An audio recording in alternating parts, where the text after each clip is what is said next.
Last week, a customer walked into our dealership asking about a used 911, saw the price tag, and instead of walking away like most people would, he said something that stopped me cold. That's actually reasonable for what you get.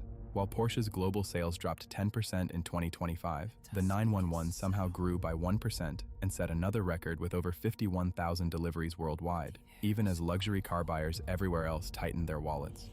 There are three specific reasons Porsche commands this kind of loyalty when other premium brands are struggling, and most people completely miss them.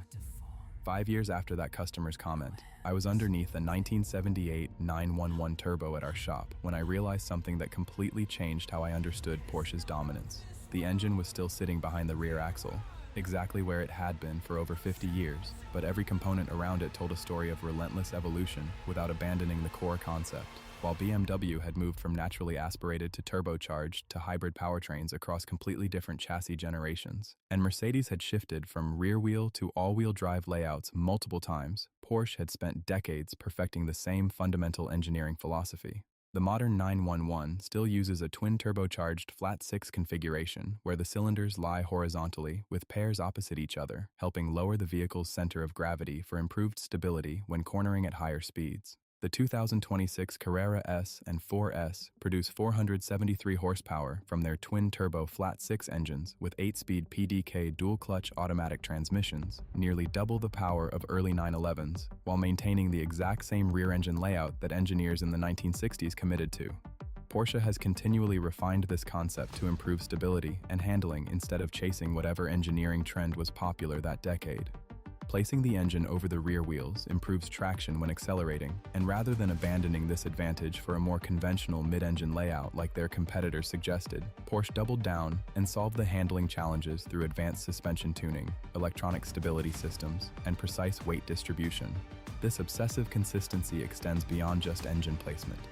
Even their newest T-hybrid powertrain, featuring 2 electric turbochargers, still uses a flat-six configuration with a 3.6-liter 6-cylinder boxer engine. They're adding hybrid technology to their proven architecture rather than starting from scratch. When other luxury brands were redesigning their entire model lines every few years to chase market trends, Porsche was perfecting incremental improvements to a formula they knew worked, building institutional knowledge that no competitor could replicate by jumping between different engineering approaches. Given everything we just covered about Porsche's obsessive consistency with their flat-six rear-engine layout, would you rather own a car that's constantly chasing new trends or one that's spent 60 years perfecting the same proven formula? Drop your answer in the comments below. But here's where Porsche's strategy gets even more brilliant. What really separates Porsche from every other luxury brand is how their motorsport success translates directly to what you can buy at the dealership. While Mercedes promotes their Formula One involvement but sells you a car with completely different technology, and BMW talks about their racing heritage while their M cars use entirely different engines from their competition vehicles, Porsche builds their street cars using the exact same engineering principles they race with every weekend. In 2025, Porsche won another class victory at Le Mans, captured all GT titles in the World Endurance Championship, claimed the DTM victory, and secured both the Formula E teams and manufacturers' world championships with a 29-point margin.